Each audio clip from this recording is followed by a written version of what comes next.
How's it going, people? It's your boy, and today I'm gonna be reviewing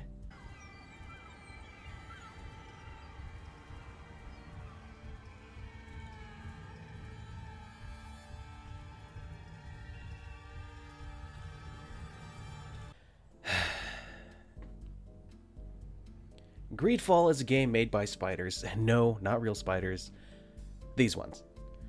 Now, Spiders is a bit of an oddity as a developer. They always seem to make games that are just slightly above average in the niche they try to create. For example, their last game, Technomancer, was okay overall. I didn't like the combat or characters too much, but the world building was pretty cool, so it was engrossing enough just to get me to the end of the game. GreedFall is similar, but I like it for different reasons than I liked Technomancer. In fact, some of them are kind of opposite. So without further ado, let's just slide into GreedFall's DMs. Warning, there are spoilers ahead. I'm gonna spoil this game's story. Alright, I'm pretty lazy, so I'm not making 2 reviews.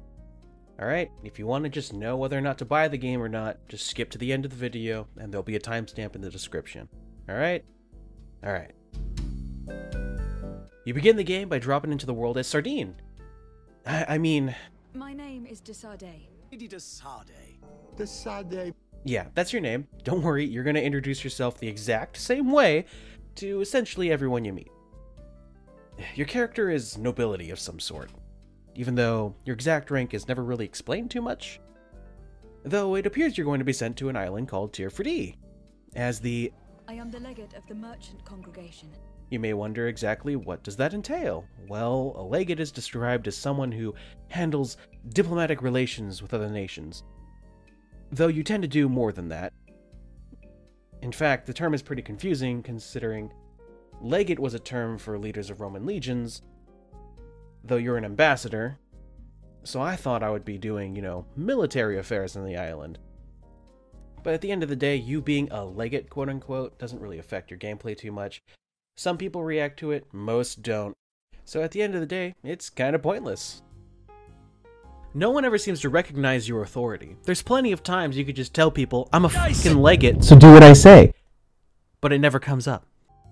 There's some other background stuff that's pretty inconsistent or weird, but not that important at the moment, so let's just get back to the overall story. So your first task after doing the tutorial with your boy, Kurt, is to get yourself and your cousin Constantine, who happens to be the best boy and who should be loved, protected, hugged, and cuddled, ready to depart for Tier 4D. There's various introductions to the game, such as factions, sneaking, combat, and as well as giving instructions and introductions to the various talents and such that you can get to influence your build, that you also will never have enough skill points to get. After doing the myriad of starting quests as well as locating Constantine, you'll eventually depart for Tier 4D, where the rest of the game will take place. After the decent starting area, you enter into Tier 4D proper, where Constantine is instated as the new governor of the congregation's colony on the island. From here, you act as ambassador and basic problem solver on the island. The other major factions are basically going to be asking you to solve all their problems, while you're searching for a cure for a disease known as the Malachor. The Malachor is an epidemic that is spreading throughout the mainland continent of definitely not Europe. The Malachor is described as a disease that turns the blood black and causes indescribable pain to the subject, and kills them eventually. It's funny because Malachor seems to closely resemble Ebola in terms of some of the symptoms and high mortality, though depending on the strain, Ebola is survivable, while the Malachor on the other hand has a 100% mortality rate. Factions. On your quest to find a cure, you will end up interacting with all the major factions, which includes Teleme, or definitely not the Spanish, the Bridge Alliance, who are the root of all evil, / the Turkish / Ottoman Empire, the Norts, who are basically just sailors who managed to obtain a monopoly on all sailing tech, the Natives, who are Celtic Druids, the Coin Guard, who are incompetent, corrupt mercenaries, and the Congregation of Merchants, who have French names, German weapons, English armor, and Dutch East Indies levels of money. Not only that, you will also travel with some companions who are as follows. Kurt, your guard bro and master at arms from when you were young. Vasco, the captain who brought you here to Tier 4D, and who likes to put Poison on my blade. Then let's go! Ciora, the native druid who tags along, a princess of a tribe of stupid people, and she's pretty cute. Petrus, a man with a voice that could convert you to whatever he preaches. Bravo. His voice is so buttery you could cook eggs in it. My child. Afra, one of the bridge turbine scientists of some sort. Didn't really care for her too much except for the... Yeah, that. One thing that unites all these factions, with the exception of probably the Nauts, they are woefully incompetent at whatever it is they try to do. Thélème, on one hand, tries and fails to convert the natives to their religion of the Way of Enlightenment, or definitely not Catholicism. Which, ironically enough, their saint actually went native, realizing that their god was the same god of the natives. You can actually choose to reveal this to the governor of Thélème and start a schism. I think that's pretty neat. They also have the Ordo Luminous, which is the Inquisition, who are chaotic stupid. They are a not so subtle reference to the Spanish Inquisition. And I found that every Inquisitor I came across was cartoonishly stupid, and a caricature of the stereotype. I would have loved to come across some more reasonable / not pants on head retarded Inquisitors. They could still be clearly bad people, but I would have loved to seen a lawful evil Inquisitor rather than chaotic stupid that we see. For example, the first Inquisitor, Inquisitor Alicius, who is burning one of the big monsters called Knot Eggs, who are the primary bosses of the game, I expect him to be the classic, Bible-quoting badass who does dark deeds for his faith or whatever, while being eerily polite but frightening. But what we get is... Forget your pagan foul teachings.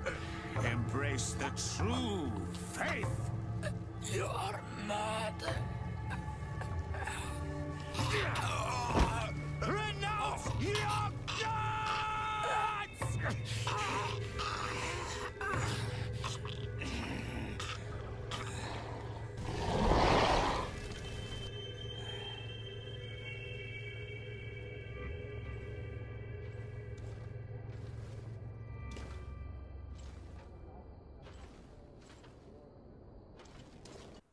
Disappointing. The Bridge Alliance is no better. They want to study the island, while also pissing off as many natives as humanly possible, thanks to shady / stupid shit they do. For example, the Bridge Alliance gives you a quest to go find some chick called the Tirfahak Naham or something like that. Basically, one of the tribal druids who claims to make a cure-all, which supposedly could cure the Malachor. So you go do a bunch of quests to meet this person. And when you do, there's a random bridge turbine mook that shoots her in the back. Not only is he a dickhead, he tries to assassinate you, an emissary from another nation. Brilliant. The bridge turbines even have their own Dr. Mengele, who runs a torture lab to find a cure for the Malachor. When the religious nut faction is easier to make friends with than your faction, I think your faction should rethink itself. The Coin Guard is corrupt as f***. Okay, they have like 3 different groups inside doing shit they shouldn't do, which includes the Commander-in-Chief. Firstly, you have a gang / mafia called Egon, which is run by some literal Who lieutenant that basically shakes down all the cities. Then you have the Guard good guys, who seem to be the only ones who actually want to do any work, but they're too stupid to live. They easily fall for traps that you can definitely see coming. And then you got the commander of the guard, whose name I didn't even know until he tried to pull off a stupidly planned coup d'etat. Like, this imbecile thought it would be a great idea to overthrow every governor on the island, fuck over the Nauts, who are the only ones who know how to sail, by the way, and start his own independent nation on the island with the natives who don't like them. Brilliant. Not to mention, he put someone like Kurt, who's your companion, in charge of something very important, assassinating you and your cousin, when he's known you all his life. Excuse me? The natives range from reasonable people like Dunkus, who understands that trying to fight is kind of pointless, and just wants to teach the Renaikse, or white people, to not be kids, and to live in harmony. as the natives do. Then you got dumbasses like Deirdre, or whatever the fuck her name is, who just wants to kill everybody. Oh, and there's Ulan. He's just there to make a profit.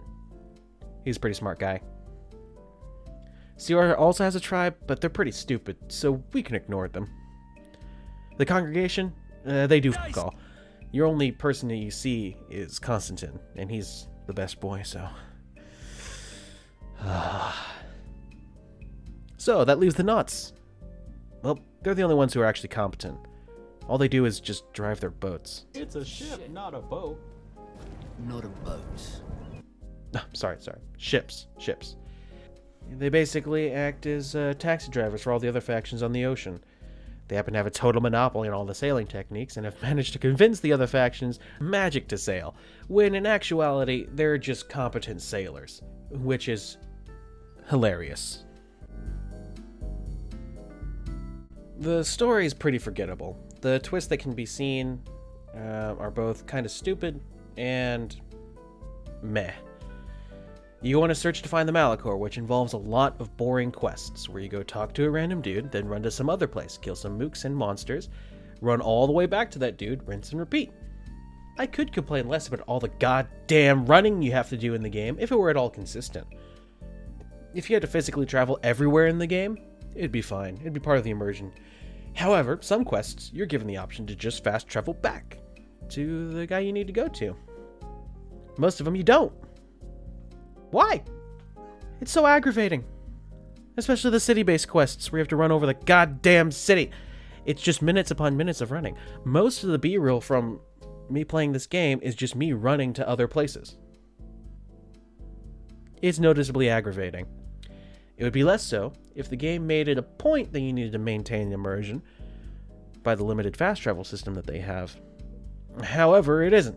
As I said before, there's a noticeable number of quests where they provide instant transmission. Either do it for all the quests, or none of the quests. Hell, even do it just for the main quests and I'd be fine. Back to the story. Following the pretty boring base quest formula, you eventually start fighting bosses called Not Eggs, which, what I glean from the story, are people/Donegada/druids that transform into guardians, that can then be controlled by the Donegada.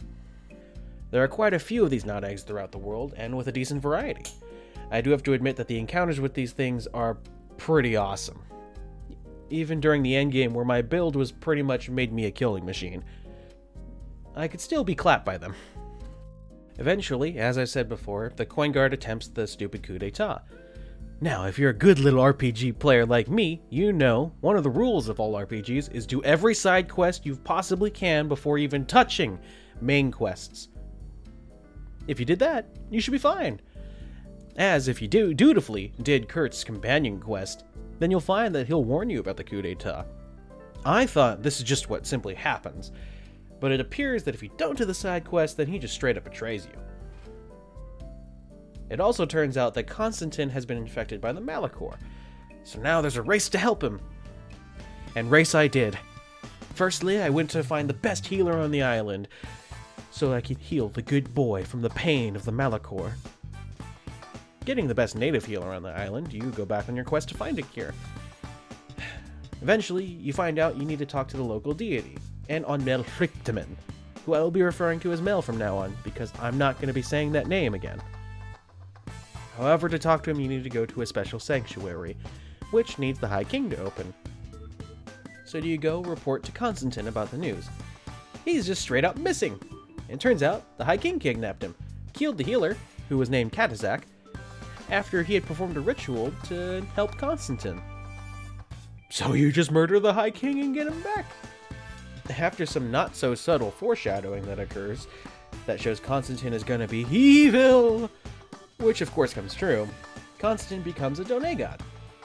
When he did that ritual with Katazak, Katazak turned him into one, which also happened to cure his Malachor.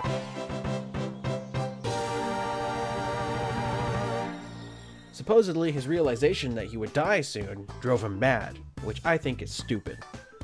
So, he's trying to absorb Mel's power and control the island. When you confront him, he makes some actually solid points to you. Everyone on the mainland is a bunch of dicks. They're all stupid, and he loves you, and has never tried to hurt you. which is all totally true. So after the final mission, where I clapped the final Mad Egg, Constantine asks you to join him, and as a god of the island. The game obviously wants you to kill him, but I said, "F that. I joined the best boy because I'm getting my goddamn romance." The epilogue paints this as a bad end, but I think it's the best end. I saw the other ending on YouTube. I think that one was stupid. As far as the twists are concerned, the only one that's at all surprising is that you could join Constantine. I thought you were going to be railroaded and kill Constantine. I was surprised. The others are pretty easy to predict if you paid a modicum of attention to the story. The coup d'etat, I called that from the beginning. Like, they're shipping weapons off, there's a bunch of corruption in the guard, the commander's very aloof, easy to spot. You being a native of the island, considering that all the natives mistake you for one, kind of obvious. They also call you an El Manawi, which I still don't know what that means. As far as my critiques in the game, they are as follows. 1, the world is boring. 2, the characters are pretty flat. 3, the graphics are on a curve in terms of quality. 4, the game does little to shed the light on any of the quote-unquote issues it represents. 5, there's no fucking codex. 6, role-playing is hard because Sardine doesn't act the way you want her to. And 7, the combat is laughably easy. One build is clearly better than the others. Let me break it down. So when I say the world is boring, I mean that the world in front of you, what you actually see, is boring, as opposed to what you're told about. Like, the old continent sounds much cooler to explore than this island. Everything you do is very linear on the island. There's not much to actually really explore. You kind of just go down a path with a quest marker that tells you where to go. We're told about all the different factions in the game, but all you see of them is pretty lackluster and samey.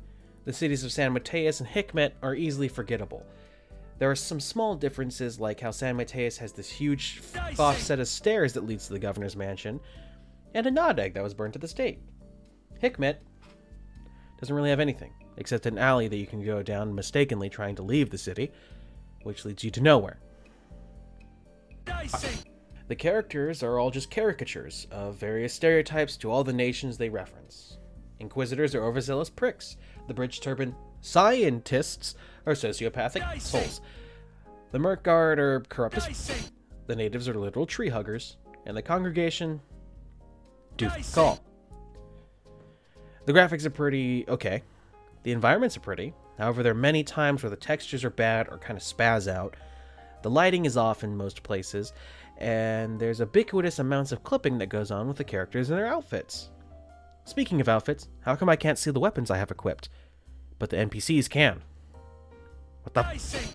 The game brings up a bunch of issues, namely colonization, industrialism versus conservation, compassionate science versus brutal science, overzealousness versus rational faith, corruption versus justice, etc., etc.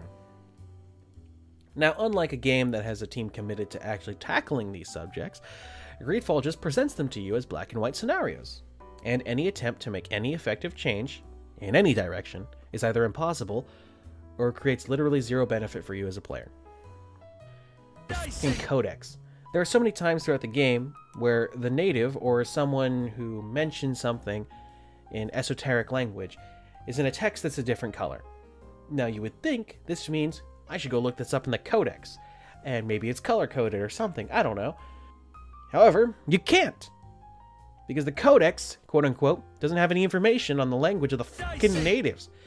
Even when you have a native with you, Siora, you still can't understand what the natives are saying. What's the point in the subtitles if you won't translate it? You could even make it a gameplay feature, so where if you wanted to understand what the natives were saying, you could have Siora in your party. But no, you're just left jerking yourself off trying to put together what these words mean. You'd think that your character would be just as confused as you are, but Sardine just keeps her damn mouth shut and doesn't ask any goddamn questions. Unless you pick them. And the questions you do pick are stupid. This tumbles right into how role-playing in this RPG is difficult. Sardine doesn't act the way you want.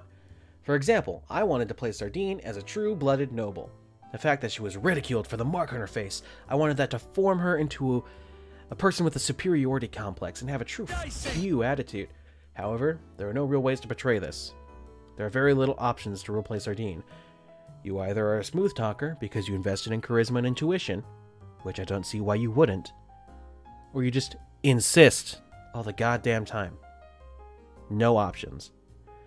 This is opposed to a game that I've seen many people compare this game to. Witcher 3.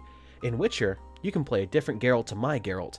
You can play a Geralt that's bloodthirsty, or a compassionate rogue, or perhaps just a business-first guy. You have options. Sardine has none. Combat is dummy easy. If you think this combat is hard, you should reconsider your ability as a gamer. Maybe even just check out gaming in general. And one class is clearly better than the others in the game, and the answer is gun. Like, the gun blade build that I did at the end of the game made all the fights trivial. In fact, by the time I hit endgame, most of my boss fights were this. Him.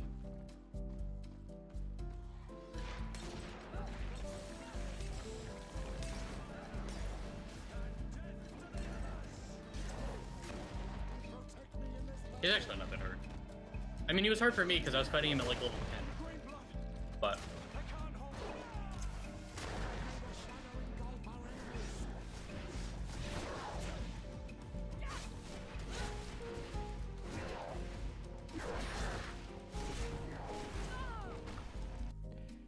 the files you get in this game do all the jobs that spells do. They have AoE damage and crowd control. No reason to do magic. You can kill any pack of mobs with 2 elemental flasks, which shreds the armor, and then 2 magic flasks, which do dummy damage with no armor. And the bosses die to stasis, poison, rinse, repeat. Done. Not everything's negative, however. Voice acting in this game is top-notch. I can find almost no performance at fault in this game, with the exception of some of the natives. Doi, this is our prey, Brandikse. How can we earn our reward if you hunt our prey? In fact, the performances were what kept my attention through all the dialogue in this game. And Cassie Layton, who voices Lady Sardine, made the female Sardine cute as... The guns, while being overpowered, were also incredibly satisfying to use.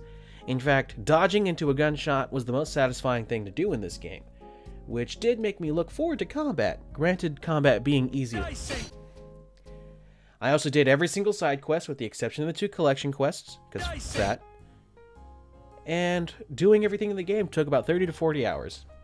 So it's a good chunk of gameplay for just one playthrough. In conclusion, this is a solid $40 game being sold for $50. Another example of Spider's games where they're just good enough to be played to completion, but they're not stellar by any means. I doubt I'm going to return to this game ever again. However, I do think that if you're interested in this game, you should definitely wait for a sale. So that leaves the final verdict as wait for sale. Thanks to everyone for watching this video. Please like and subscribe to etc. for more videos like this one, and hit the bell button so when we upload a video, as rarely as we do, you get to see it immediately. Later, boys.